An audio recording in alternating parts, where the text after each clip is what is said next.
To show you're ready to lead the country, of course, you have to have a vision, a strategy, but you also have to show you could deal with a crisis. And right now, that is the fuel shortage. So what would Keir Starmer be doing differently? Well, I do think that key workers have to be prioritised, and we've got to go down that route. But I do ask the question, how on earth did it get to this? How would you organise that? You want them to be prioritised. How would you do it? Well, in the pandemic, we did it by having hours that key workers could go, for example, to supermarkets. But the pandemic was a global pandemic that was, nobody could see coming. This is a government-made crisis, made in Downing Street. Do you think that Brexit is at least partly to blame for the situation we're in now? I wouldn't say Brexit is to blame. What I would say is that it was inevitable as we exited the EU that we needed a plan to deal with drivers. That is obvious whether you voted Remain or voted Leave. The country is in chaos and we need a plan.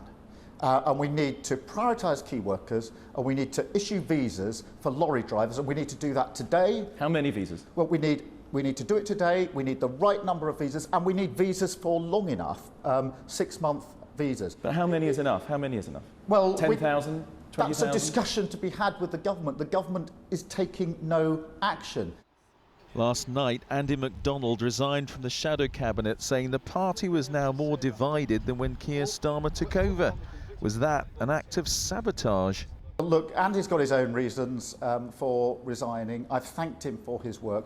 But the bigger issue, the much bigger issue, is that on Sunday of this week, we took tough decisions as a party. Lots of people said to me in the run-up to Sunday, are you sure, Keir, is this the time for these changes? It is always the right time to change your party to face the country. You're not inspiring people in the same way. 2 years ago, there were people here, they were singing Jeremy Corbyn's name, they were buying scarves with Jeremy Corbyn's name on it. There are no Keir Starmer scarves here. You're not inspiring the leadership, the party in the same way, are you? Do you accept that at least? 2 years ago, we had our party conference here in Brighton, and a few short months afterwards, we lost in a general election in the worst way since 1935.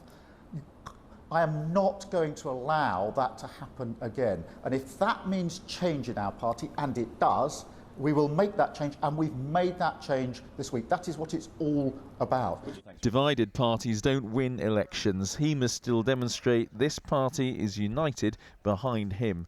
Andy Bell, 5 News, Brighton.